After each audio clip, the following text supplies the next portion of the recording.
Distinct pleasure this afternoon to welcome you all, first to the Motara Center, but even more importantly, to an opportunity to hear from Ayaan Hirsi Ali. I'm not going to introduce Ms. Ali. I'm going to ask our colleague Cynthia Schneider to do so. And so Cynthia is with us. Cynthia has been a professor of art history at Georgetown and has been an ambassador, U.S. ambassador to the Netherlands. And during that period of time, she got to know Ayaan Hirsi Ali quite well. And she's still very much with us in a variety of programs here. So I'm going to ask Cynthia to introduce Ayaan and to say thank you to Ayaan for coming to see us today. I should also mention that Marguerite Bowman from the Dutch Embassy is here, and the, I suppose this is a sexist term, but the handsome young men standing around with sharp eyes are security officers. Thank you. Thank you, Carol, very much.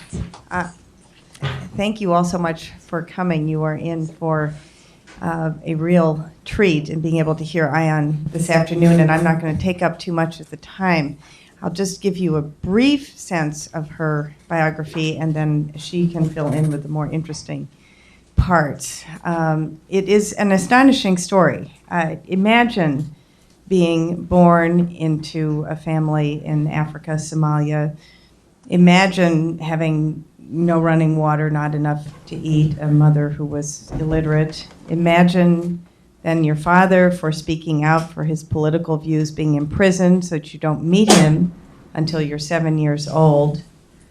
Imagine moving with your family first to Saudi Arabia and then back to Kenya, back to Nairobi. And then imagine as a young girl who's been raised as in the Muslim faith, but in a rather more casual way, encountering someone who impresses you, a teacher at a young age, who impresses you with the importance of the Muslim faith and the importance of adhering to exactly what Muhammad says. And you see your friends and your environment change in this way. And then imagine your father saying to you when he returns to the family, you are now going to be married, and you're going to marry this distant cousin. You're going to go to Germany with him and then move to Canada with him, because that's what you are going to do. Imagine leaving that destiny on your own, taking the train to Holland, not knowing what you're going to meet, supporting yourself the way people support themselves when they don't speak the language and don't know the country, doing house cleaning, whatever jobs you can, and then somehow going through Leiden University in political studies, working for a think tank, not obviously having mastered the language, and working for a think tank for the Labour Party. And this is, I think, the most interesting thing about Ayaan, because she is completely out of the box. She challenges assumptions about multiculturalism, about integration, about the way we tolerate views, about what is and isn't acceptable. And eventually her questioning of what was going on in the Muslim communities in the Netherlands, something she experienced herself as an asylum seeker, what was happening in terms of abuse of women in the Muslim communities, made the Labour Party uncomfortable. And so she was adopted by, in Holland, what is the Liberal Party, which is sort of the equivalent of moderate Republicans. They, it still exist in some parts of the world.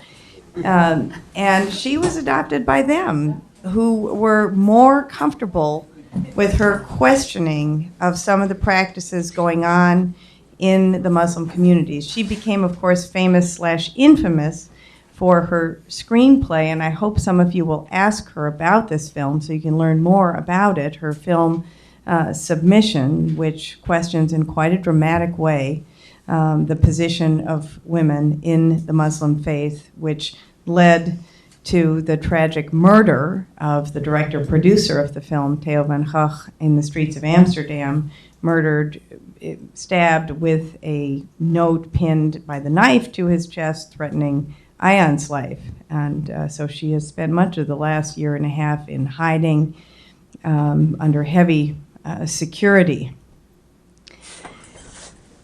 Unfortunately, she was not part of my time as ambassador, but it has been great to get to know her since, because she really emerged after I had left. And it's been great to get to know her since. And it is really a great pleasure to welcome you here to Georgetown for what I hope is the second of what will be many, many times, many days spent at Georgetown.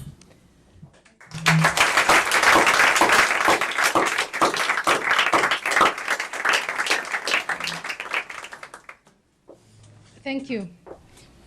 I would like to start by thanking the Georgetown University and I suppose the Edmund Walsh Institute, the BMW Institute. They don't just provide the cars that I'm driven in, but they apparently also finance think tanks and liaison with universities. Thank you very much for inviting me. And I cannot wish for a better ambassador than Cynthia Snyder, who has given an introduction of me, which I think, oh, please wait and see. But thank you very much, Cynthia, for doing this. The best way that works for me is just to have your questions put to me. I've been in many parts of Europe and in the Netherlands, often give a talk, and then from the moment I get questions, I come alive. And the sharper the questions, the more critical the questions, the more I appreciate that. You just make me think. Please don't shy away from that. Yesterday I met some Americans who told me Americans love stories and Americans love to ask questions.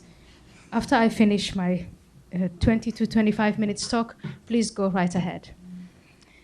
I was asked to talk about the position of women in Europe. And I'll start with a story of one of my current heroines. I'm going to call her Samira Ahmed. That's not her real name. But because the talk I'm giving is going to be put on the internet, I don't want to put her in any danger.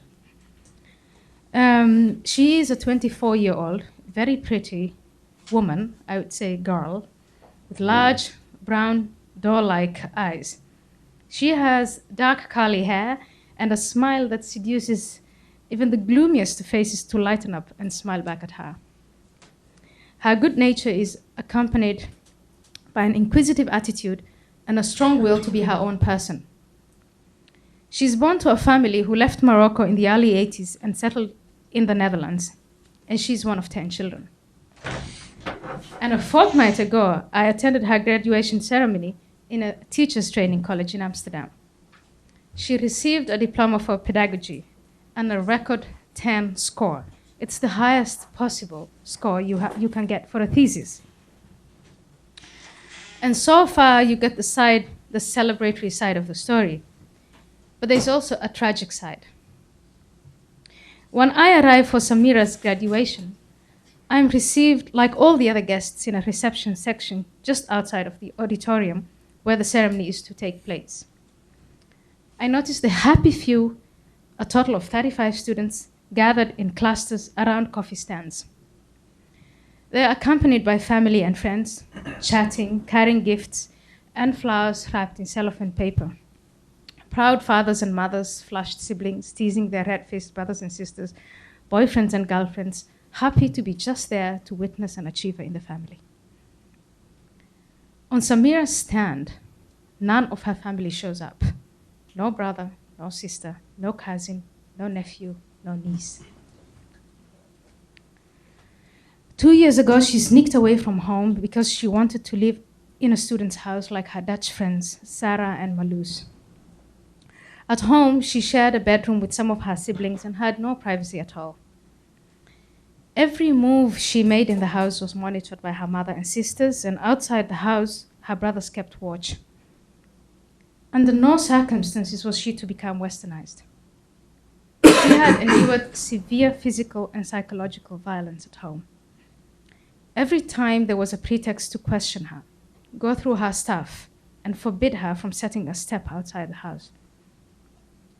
There were rumors of her having a Dutch boyfriend. And when the beatings at home became harsher, and she could no longer bear with it, she decided to leave.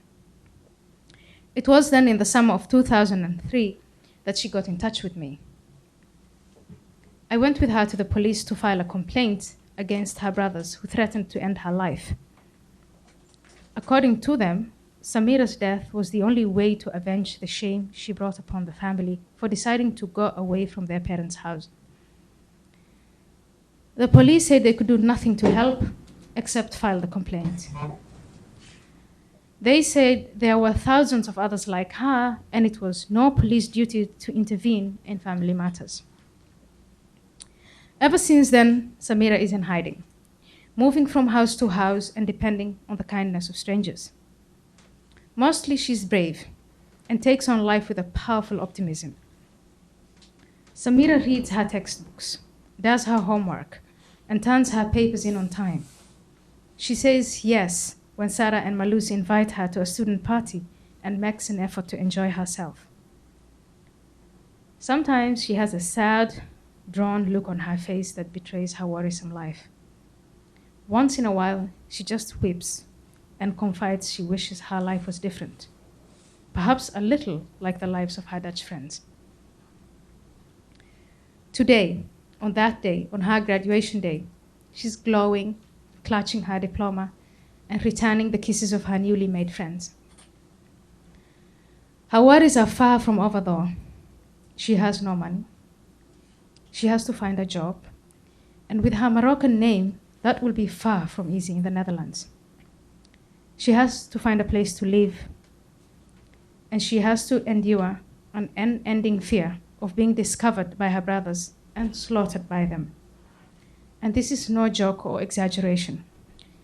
For in just 2 police regions in Holland, the Hague area and the southern section of the province of Southern Holland, 11 Muslim girls have been killed by their families between October 2004 and May 2005 for offenses similar to those committed by Samira. Based on my experience as a spokesperson in Parliament for the participation of migrants in Dutch society and the emancipation of migrant women, I would like to distinguish 3 categories of Muslim women in Dutch society. And I suspect that this distinction applies to other EU countries with large Muslim populations as well. We can't say for sure because we haven't been recording, so I have no record. First, there are girls like Samira, strong-willed, intelligent, and willing to take a chance on shaping their future along individually chosen paths. They face many obstacles and sometimes lose their lives trying to attain their dreams. Second, there are the girls and women who are very dependent and attached to their families, but who cleverly forge a way of existence by leading a double life. Instead of choosing confrontation with the family custom and religion, these girls use a more tactful approach. When with family, in the broadest sense of the word, they put on their headscarves and at home obey every whim of their parents and menfolk. Outside the home, they lead the lives of an average Western woman. Take a job, dress fashionably, have a boyfriend, drink alcohol, attend cocktail parties, and even manage to travel away from home for a while. They always have a story ready for the family. Finally, there are the utterly vulnerable. These are girls imported as brides or helpers in the house from the country of origin of some of the migrants. Some of the more conservative families remove girls from school once they attain the age of puberty and lock them up at home.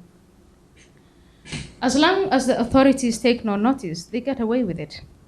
These girls have often been bred as obedient slaves who perform household chores without question. The servitude taught at their parents' house is put to practice at their husband's home. They can hardly read or write. They generally bear as many children as their individual fertility allows. If they miscarry, most of them view this as God's will. Violence committed by husband, brother, or father against a woman in this category is seen by her as a result of her wrongdoing. In response, she promises to behave better in the future. Some may be tempted to rebel by running away or informing the authorities when life becomes unbearable.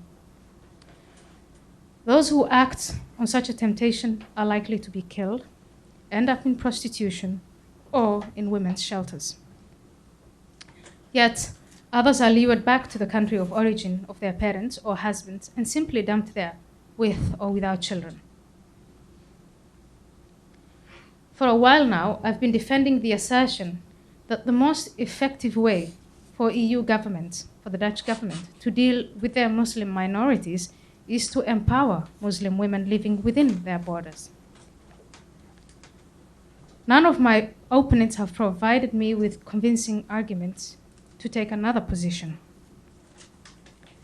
Besides the gender approach, the best tool to use is education. The education systems of some of the EU countries are going through a crisis.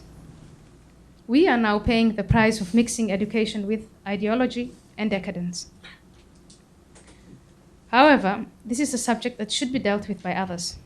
Let me just stick to the importance of freeing women from the shackles of superstitious belief and tribal custom. The biggest obstacle that hinders Muslim women from leading dignified lives in freedom in Europe, in the West, is violence. Physical, mental, and sexual, committed by their close families, and justified in the name of culture and religion. 4-year-old girls have their genitals mutilated, some of them so badly that they die of infections, and others are traumatized for life. Teenage girls are removed from school by force and kept inside the house, breaking off their school careers. Victims of incest and sexual abuse are beaten, deported, or killed to prevent them from filing complaints. Some are forced to have abortions by their fathers, older brothers, or uncles in order to keep the family honor from being stained in this DNA era. Girls and women who protest against maltreatment are beaten in order to kill their spirits and reduce them to eternal servitude. Many who can't bear the pain anymore take their own lives or develop all kinds of psychological ailments. A Muslim girl in Europe runs more than girls of other faiths to be forced into marriage by her parents with a stranger. In such a marriage that starts with rape, she conceives child after child. Many of these children grow up in a household and with parents who are neither bound by love nor interested in the well-being of their children. Their daughters go through lives similar to those of their parents, and the boys in Europe get attracted to a range of pastimes, varying from loitering the streets to drug abuse to radical Islamic fundamentalism. European policymakers have as yet not understood the huge potential of liberating Muslim women. They are squandering the single best opportunity they have in making the integration question into a success within one generation. Morally, governments, by eradicating violence against women in Europe, would make clear to fundamentalists that Europeans take their constitution seriously.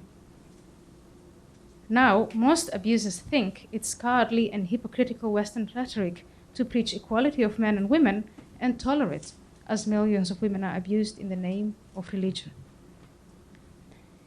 Economically, Muslim women like Samira, once they start families with their chosen partners, will make sure that they prepare their planned families for a life in modern society, reducing the chances of dropouts, and thus provide a growing economy with the human reservoir it needs. Socially, the children of successful Muslim women will be likely to have a positive attitude towards the societies in which they live. They will learn at an early age to appreciate the freedom and prosperity they live in, and perhaps even understand how vulnerable these freedoms are and defend them. There are other factors that contribute to the slow insight of European leaders on appreciating the role of Muslim women, or the role of Muslim women could play in a successful immigration policy in the EU. For instance, the passive role of universities and NGOs in addressing this vital issue. The academic community unanimously condemns violence against women, whether it's committed by family or the state. However, they have been negligent in investigating and providing the necessary conceptual framework and data to help policymakers make women's rights a priority. The classic argument for professors that universities are not political awareness. But that seems a little awkward, with many faculties and colleges across Europe indulging in all sorts of ideological and political practices. The University of Oxford has just given a chair to Tariq Ramadan, the Swiss Muslim ideologist, not because of his outstanding academic record, but because he's seen as a buffer against radical Islam. The Arab and Islam faculties of most universities in Europe, I suspect the United States as well, serve sometimes as activist centers to further the Palestinian cause or the Jewish cause or whatever, instead of research and teaching centers for students. But there is as yet no chair, no study or a course on the subjugation of women, Muslim women, and how that affects the future of integrating Muslims successfully into European society. There are no researchers gathering facts and figures on the intensity of violence faced by Muslim women and how that violence hinders them in their daily lives. Other embarrassingly silent actors are so-called NGOs, non-governmental organizations, engaged in the fight for human rights. Oh yes, there is one in Norway. But in the bigger countries, no NGOs yet monitor the number of times an honor killing is committed in a member state, or the number of times a girl is circumcised, or the number of times a girl is removed from school.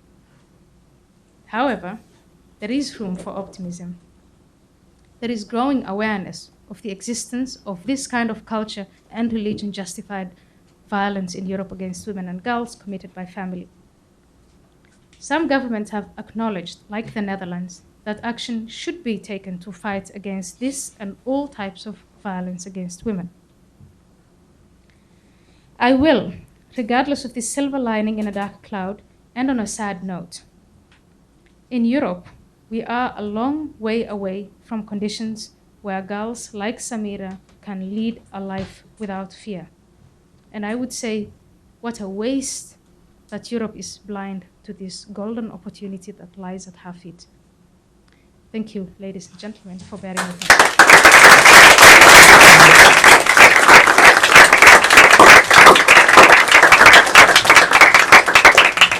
Thank you so much, Ayaan. I want to also mention, I'm sorry that I neglected earlier, that this talk is also sponsored by the Initiative on Religion, Politics, and Peace, and also the BMW Center for German and European Studies. So now I hope you will ask questions. I hope you're as horrified as I am to hear that absolutely incredible statistic: 11 girls killed inside their family less than a year. Yeah. Go ahead, ask questions. There's a mic here as well. Sure. Thank you for, I don't know that. Hello? Hello? Thank you for a really wonderful, interesting talk. I wondered if you can talk a little bit more about feminist organizations, because I know that at the European level, there's a lot of organizing now and trying to make gender policy at this kind of supranational level. Can you talk a little bit more about the whether immigration or girls' education or integration play any role in this organizing, whether you see any possibility for alliances between feminists and people who are interested in Muslim integration? I do see an alliance, and I do see a duty for feminist organizations to take on the plight of migrant women, Muslim women, most of them. There are also a number of migrant women, for example, people from India or Hindustanis, we call them, with a similar profile to those of Muslims. The trouble with feminist organizations is that on the one hand, they have politically allied themselves with identity politics and group politics.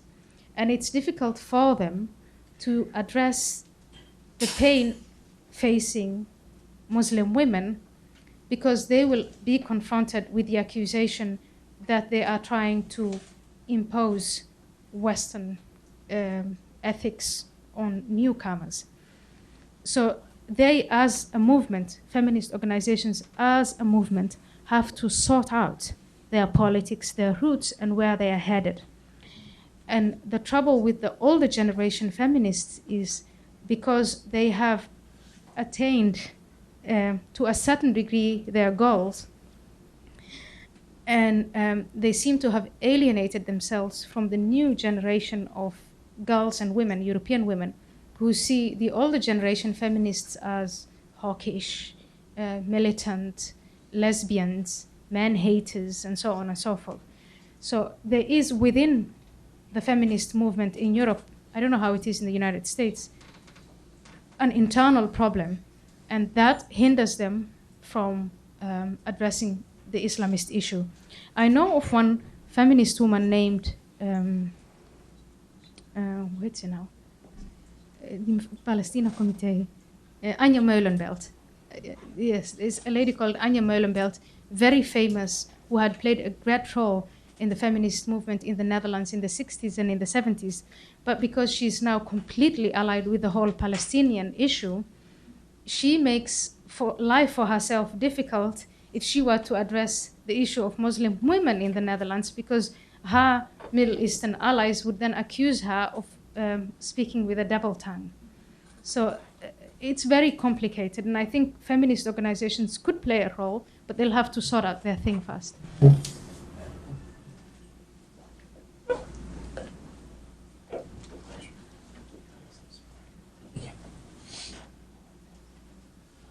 Hi. I was wondering what you thought about the role of the government, either the Dutch government or the EU, or an EU government, in the institutionalization of Islam, or the re-institutionalization of Islam, in terms of mosque building, imam training, some of the sort of direct intervention of the state on the structure and activities and infrastructure of Islam. Well, I'm a member of Liberal Party, and let me correct Cynthia on this one. The Liberal Party I'm a member of is probably even more on the left side of the Democrats, let alone the Republicans. And so we believe in the separation of church and state. That's my party, and really it's also the attitude of most of the parties in the Netherlands, and I would say also for the other European countries. That brings, we're not like as clear about this as the French are, but it's like, if you want to build a mosque, then you go right ahead and build a mosque. And if you want to have all sorts of religious institutions, it's no problem as long as that fits the law.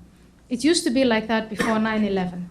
After 9/11, things have changed because of the radical Islamist movement and their influence on young Muslim minds, especially the youth. So now you have, within politics in The Hague, a whole debate on how far as a state should we go in monitoring what is said in the mosques and closing down mosques and so on and so forth. Fortunately, we haven't closed down any mosques in the Netherlands.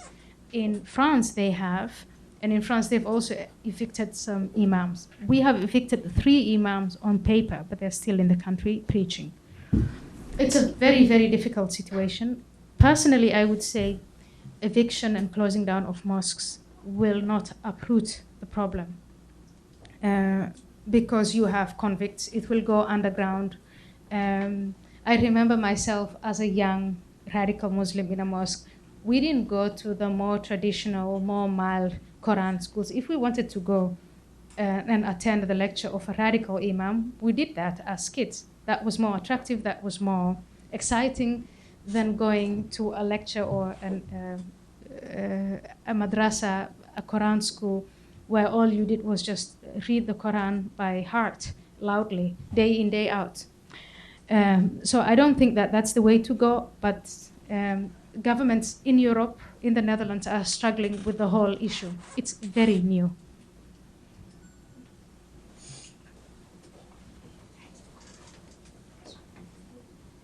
Hi, I just wanted to comment on your story about Samira. I myself come from India, and I have 6 brothers. I grew up in a traditional Muslim family.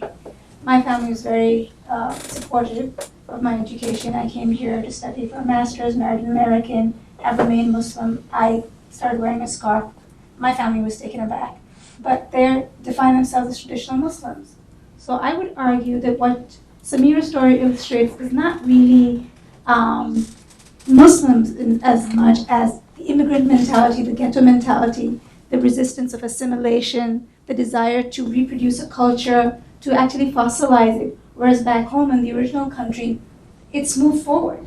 You know, if you go back to Morocco, you'll find lots of Moroccan women who have a lot of degrees, you know, high degrees, who are professors. You have Fatma Mernissi. There are lots of Moroccan women. So in that case, immigrants are, you know, prone to reproduce a culture that in a very static form. That's my argument to you, that what you're seeing is not Islam so much as the immigrant mentality. In Britain, for example, you have all these Sikh and Hindu girls who are being forced into arranged marriages, who are killed. Honor killings happen. So what would you say to that? Thank Well, you. what I would say to that is, partly you're right. There are many families, even in Europe, and also within Moroccan migrant families, within Turkish migrant families, who make a distinction between Islam and culture. There are fathers who allow their daughters to go to school, go to university, finish it, and lead their own lives. Well, perhaps the only thing they say is, we just require you to remain a virgin until the day you're married. And this is the second category of girls I talked about. My colleagues who are members of parliament have balanced their lives in that way. They don't ask questions. When a girl comes back at 11 o'clock, 12 o'clock at night, and she says, I've been working so hard and I was with this and that best friend, the family says, okay, it's your life. But in Europe, unfortunately, doesn't go for the majority. There are two forces at work. One is the fact that the number of migrants has increased, bringing with it this social control.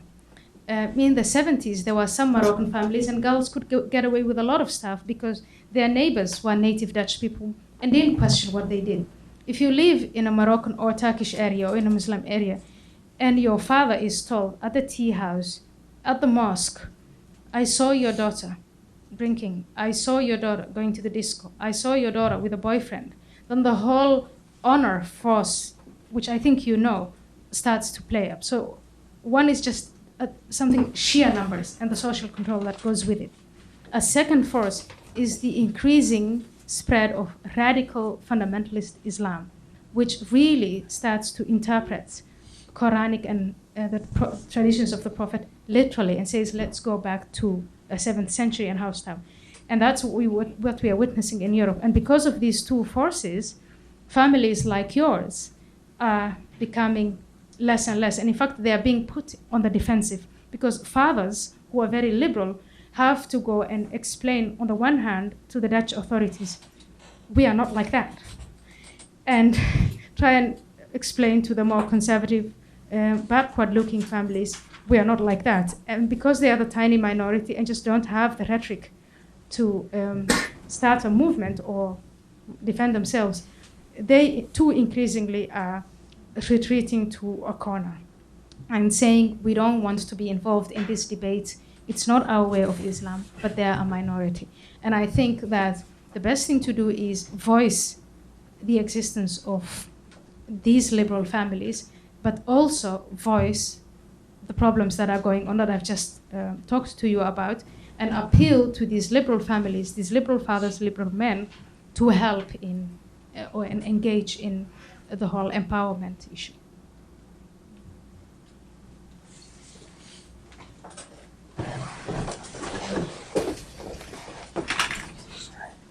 Hi.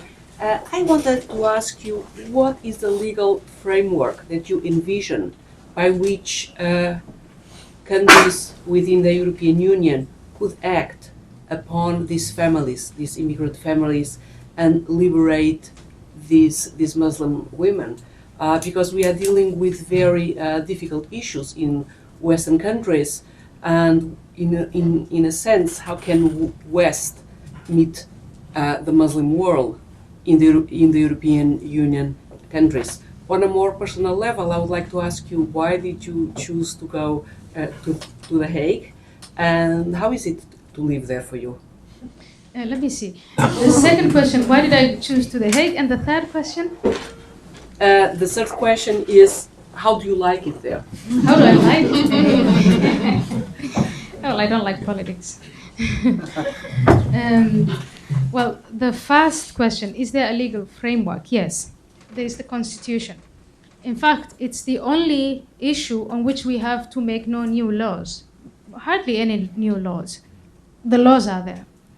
But the enforcement of these laws is something that people didn't think about, because these are questions that, as time went by, when I talk to my Dutch friends, they tell me, the issues that you deal with, we used to have them 40 years ago, 30 years ago in the Netherlands. But because the country moved together as a whole, save some tiny little Orthodox Christian pockets and Jewish pockets, the country moved forward. So people started to adhere to the law anyway. And then when the migrants came, the attitude towards migrants and migration was different. So no one has been enforcing these laws. And there's also the whole story of Western people should not impose their morals, their values on newcomers. You can have your, okay, multiculturalism. So that's it. But when you ask me, is there a legal framework? Yes, there's a legal framework. The only thing that we have to do is enforce it. And the reason why I mentioned academia and the NGOs is we need these organizations to go after the facts and figures so that policymakers can go to the communities and tell them, listen, these are how things are. The only research activities that are taking place are research activities done by bureaus like the Social and Cultural Plan Bureau. These are offices, think tanks that advise the government. And when they do research, they do it by methods of interviews, enquêtes, and inquiries. So you call someone up and you tell them, how many times are you beaten a day? So can you imagine then a Muslim woman who even doesn't speak the language telling you, oh yeah, 4, perhaps 5. So it doesn't work like that. What they should be doing, and you see that journalists are doing that now, is go into these closed communities and just sit there, the traditional sociological studies, and observe and write down how many children do you have, what is, set a whole research center, and people aren't doing that. Another way of finding out where these facts and figures are hidden is through medical records, through welfare records, women's shelters. We aren't going into this anymore. We aren't monitoring any of that.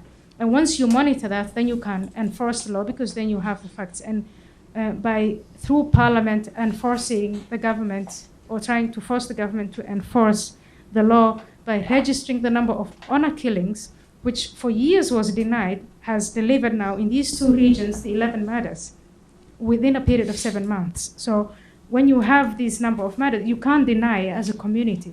And so the community itself, especially the Turkish community, is itself taking initiative and saying, well, this is bad for our own reputation. We don't want this to happen. And government is giving them money to inform them. Is it going to be effective? We don't know. But when girls like Samira ran away, and the policeman tells them, oh yeah, all I can do is file your complaint, I can't do anything else for you, then in a way, as a government, you're accommodating the problem, even though it's big and it's expensive and you can't go into these families' problem. Another thing is civil service, not civil servants, but there has, let me see how, no, just citizens, philanthropical workers, just saying, okay, civil society, exactly, that's the word I'm looking for, thank you very much. Civil society within Europe does not engage in these issues. They engage in the environment, and which is good. Please, please, please go right ahead and save the environment. But it would be nice if we would have a little bit of civil service also for these girls, because then, okay, the police and the state can't deal with it, but what I see happening with Samira is that she now has a place to sleep. She has people helping her, and everybody is talking into her Finnish school, get your diploma because you'll get a job. And, they're engaged with her so that when she leaves her home, she has an alternative network. I can go on and on and on about that. Why did I go to The Hague? I wanted to voice this. In 2002, when I got involved in the debate, it wasn't talked about, it was taboo. We talked about migrants and problems with migrants only on the social economic level. We talked about the fact that people didn't speak the language, that they came in poor. So it wasn't such a surprise if they remained poor or if they were at the lower level of the ladder. But we never talked about their values, their cultures that may lead to poverty or that may sustain poverty. And I went in there to voice these issues. And I'm glad, at least in the Netherlands, that it's working out. How do I like it in The Hague? That was your third question. Well, every time a motion I pass is, I get a majority for that, and it's passed, and we actually act on it, I like it. I don't like the political tricks. I don't like having to go lobbying for things which I think that morally everyone agrees with anyway. So by that I mean simply I'm not a politician. I could become one, but maybe, I don't know. Yeah, I have to find a way to behave, yeah.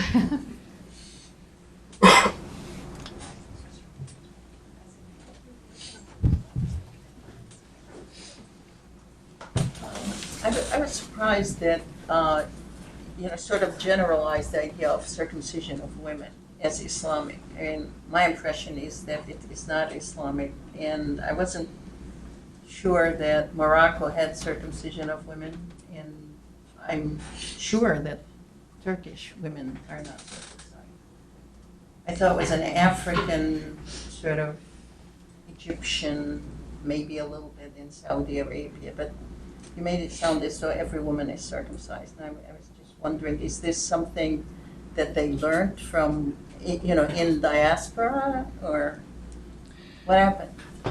I apologize for making circumcision, female genital mutilation, sound Islamic. However, I would like to say that it occurs, it was a practice that was, practiced before Islam. Yeah. And it's practiced in non-Islamic countries. I had lived in Kenya, and tribes like the Kikuyu, the Luo, who are not Muslims, practice it. Within Islam, no, I'll say something else. I also observe that in those Islamic countries where female circumcision is practiced, the people who do it argue that it's Islamic. When you look at the hadith and you look at the 6 books that are not controversial, there is no mention of female genital mutilation. On the books that are controversial, there is. Some people say the Prophet Muhammad was once asked about female circumcision, and he said it's sunnah. So it's not obligatory, but it is optional. That hadith is supposed to be very weak. The Egyptian imams, or in Sudan where it's practiced, and in Somalia, so Egypt, Sudan, and Somalia, with very large majorities of Muslims. In fact, I think that Somalia is 100% Muslim, Egypt, 90%, Sudan, large number. When imams are asked for advice, they say it is Islamic. So they don't dare abolish it, they don't dare condemn it, and they don't do it. The people I've talked to in the Netherlands say, I'm going to circumcise my daughter because I want her to be a virgin on the day that she's married. Islam requires her to be a virgin, so they see this as a method of ascertaining that virginity.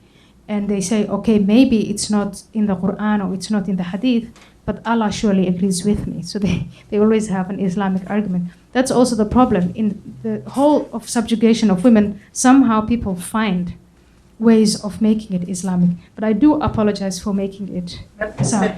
And then there's the second thing about Turkey. It will surprise you that in Turkey and in Iraq and in Indonesia, female genital circumcision is practiced. It's just not as publicized as in Sudan, Egypt, Eritrea, and Somalia. Yeah, I'm struggling for the words. I appreciate what you're saying with regards to the need to do more research and more advocacy, actually, and activism, if you will, around these issues. My question for you is, how does one go about that in a responsible manner? And the way I ask that is, how does one ensure that there's a genuine interest in the condition of Muslim women for the sake of Muslim women and not the sake of other things? For example, the US government was not too keen on speaking out against the oppression of Afghan women until it was come time to invade Afghanistan. And so all of a sudden, the status of women in Afghanistan and of Muslim women becomes this big issue, which is a real issue. However, in those circumstances, the issue was abused, if not appropriated, to serve other interests.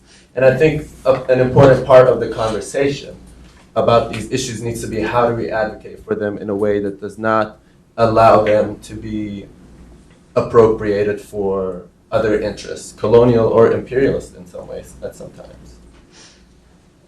We can't do that. I can only advocate what I believe in, and I can't guarantee and control what my audience does with the advocacy. What, however, I can appreciate is strategically say, okay, it's in my interest as a Muslim woman if the rights of Muslim women are defended. And morally, we'll probably all agree on that, no question. But if there's this extra interest for the United States or Western powers to say, well, we really see it. That's what I'm advocating myself in Europe. There is a social interest and there's an economic interest in investing in empowering Muslim women. And some of these administrations and the people involved say, okay, now we are talking. I'll be willing to invest in empowering Muslim women because I have a stake at it. I would encourage that as well. So imagine in the worst scenario, if the United States were to say, because we want an empire, we are going to empower Muslim women, I would say go right ahead. Yeah.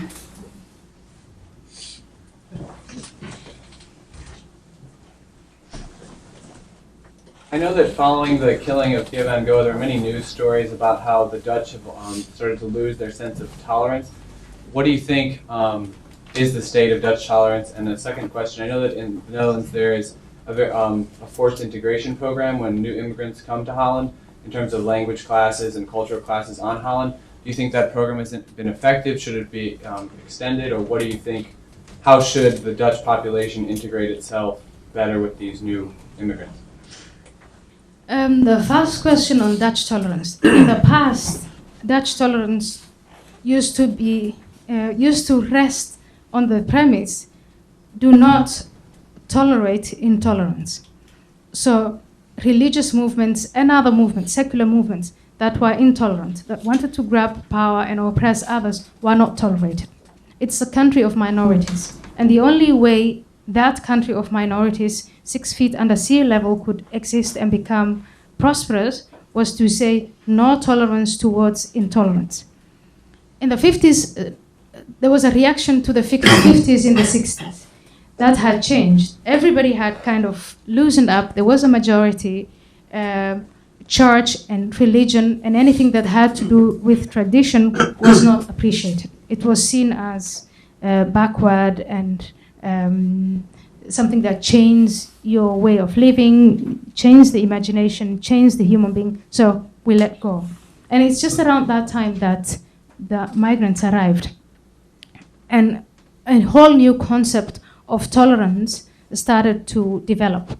And there is one scholar in Amsterdam, Paul Scheffer, who studied it for a while and said, you know what, as Dutch native people, the way our attitude towards migrants can no longer be described as tolerance.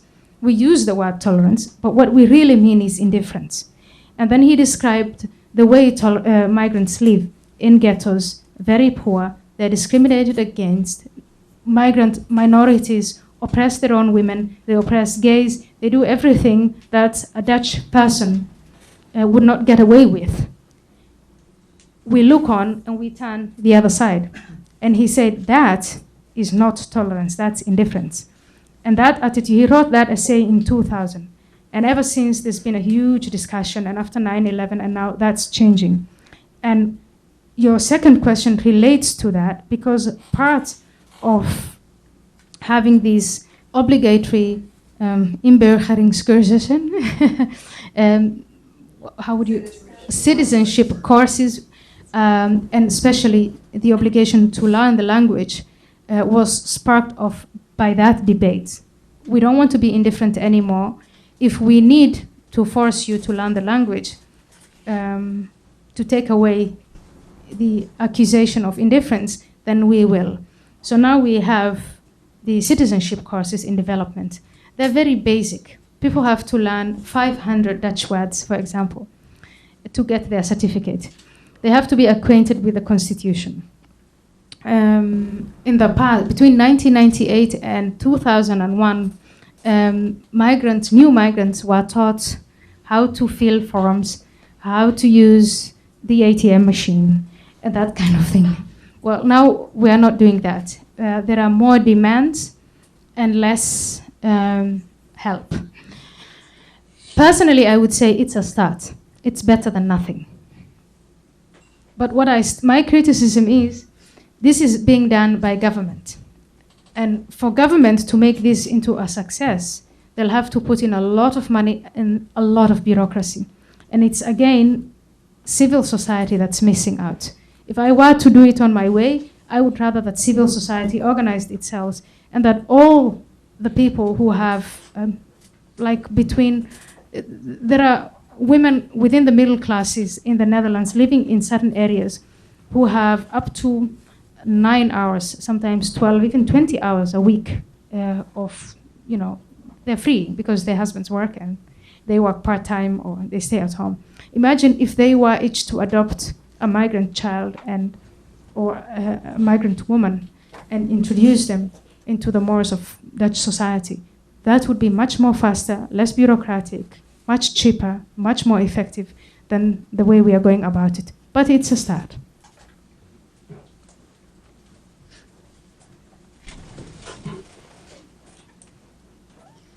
Thank you. That's a sort of segue into a broader question about immigrants in Europe that I'd like to ask you.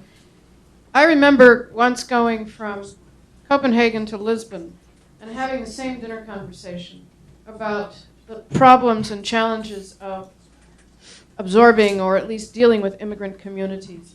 And the thing that struck me, perhaps coming from a society where we have a real experience of immigration and assimilation, is that there was a real problem in Europe, perhaps based on identity, in accepting and engaging and assimilating immigrant communities. And you've sort of described the other side of that problem, where you have large immigrant communities with very different culture, not necessarily learning the language and not assimilating. What do you see as the future of these immigrant communities in Europe? I would have thought it would be very unfortunate if there isn't assimilation, and yet it seems like assimilation and the broadening of a sense of identity on the part of Europeans is a real challenge. It is a real challenge. It is probably the most, on migrants, non-Western migrants in Europe, probably the biggest challenge of the century, because Europe needs migrants. Europe gets its migrants from non-Western countries, especially Muslim countries, along North Africa and the Mediterranean. And Europe needs to integrate these migrants in order to make it into a success. There are three issues that European countries have to deal with and make it into a success. And in intellectual discourse, you see these three issues coming up again and again and again. One of them is how many migrants can a welfare state like the Netherlands or like Sweden absorb and still remain a welfare state. So it's a huge dilemma. Look at that alone. It's a big, big dilemma. Okay. I don't know if politicians still really appreciate this, but that will mean either modifying your welfare state so that it's going to look like that of a classic migration country like the United States, but we don't want that because we don't want people with no health and insurance. We don't want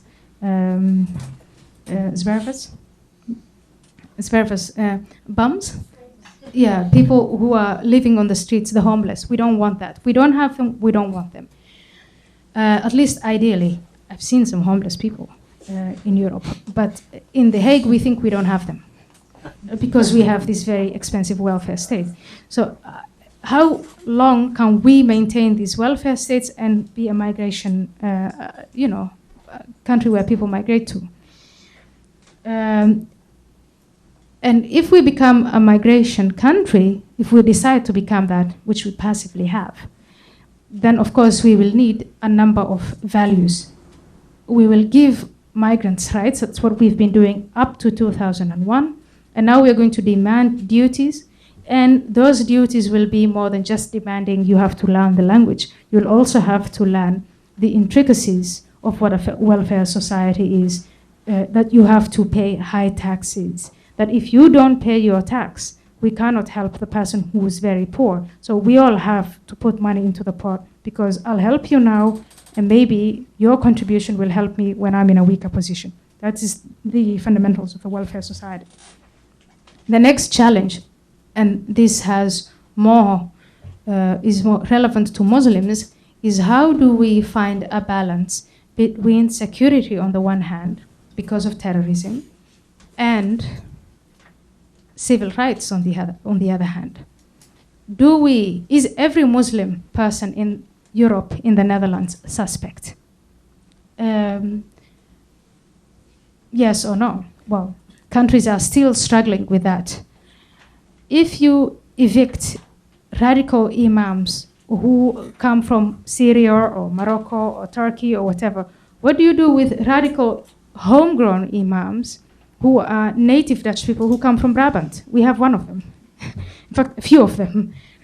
And how do you then tell your citizens, we are going to evict people like you, but we are going to put this one in prison, or we're going to deal with them, or we are even going to let them? So we still have to work that security versus civil rights process, the whole screening thing, things that you as a migration society already know, have been dealing with for ages, which for us are very new. And then the last one is, how far can a state go beyond the homes of people? Do you as a state go and fight against domestic violence in the liberal states that we earlier had before 2000, before the migrants came? Government didn't do that, so they haven't devised a way of dealing with that. We haven't devised a way of dealing with people who say, I am going to exercise my freedom of expression, and my freedom of expression is I want to destroy the state. And I think in the United States, you're more familiar with that kind of rhetoric. For us, it's still pretty new. So we have to deal with all these three issues before we can say we are successful migrant countries. But we do need migrants.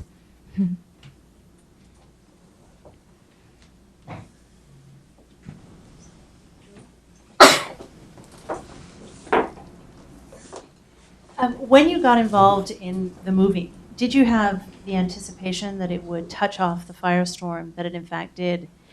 And sort of in retrospect, has the personal cost to you in your life, do you think, been offset by the advancing of the agenda of what the plight of Muslim women in Europe has been? well, I knew when I made submission that it was going to cause discussion. It's not, I didn't know it. I wanted discussion on that issue. I wanted to focus on what the Quran says about women by writing Quranic texts, the relevant ones, on their bodies, and by having women talk to God. I also wanted to challenge the concept of total submission, which is, as a Muslim, I was brought up, submit totally to God, do not question him. Being in the West, I got acquainted with religions like Christianity and Judaism, where they say they have a different attitude towards God, and that's one of dialogue.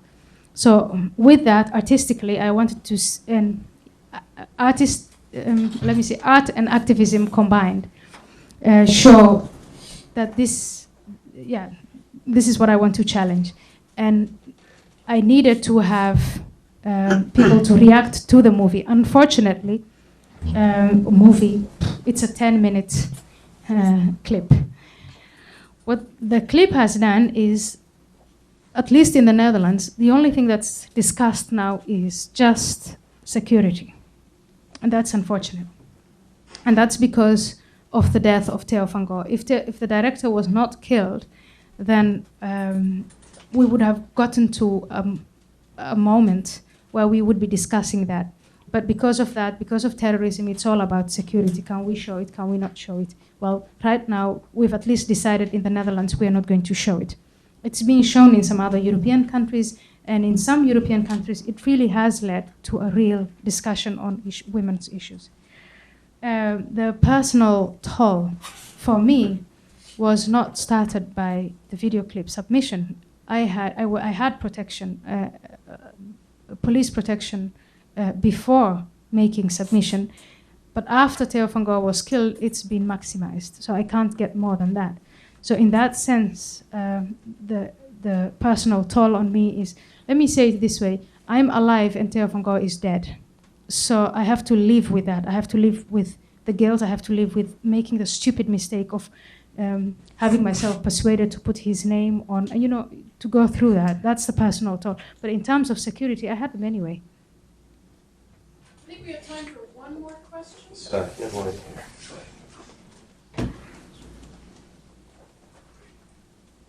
Hi, you suggested in your talk that it would be great to address the problem of Muslim integration by the empowering of Muslim women. Yes. And you said that through education. I was wondering, on the practical level, how do you do that? You said yourself that it's really hard to go into these Muslim communities and make the parents of little girls send them to school if they don't want to. So how do you see that happening on the practical level? On the practical level, I see that happening by really acting on the move from tolerance defined as indifference to tolerance defined as what it actually was, what it used to mean. And that is not tolerating the intolerant. And let me work this out because it's very practical with a case. If a little girl of 13 disappears from school and she doesn't come on Monday and you have a roll call and she's absent, indifference means that teachers shrug their shoulders and fellow students shrug their shoulders, and she doesn't come on Tuesday, she doesn't come on Wednesday, she doesn't come the next week, she doesn't come the next month, no one goes after her. Truly caring would mean, by empowering women, that teachers would say after one day, I want to know where this little girl is, and going after it. Because and it's not only in the Netherlands, we see it in Sweden and in other countries.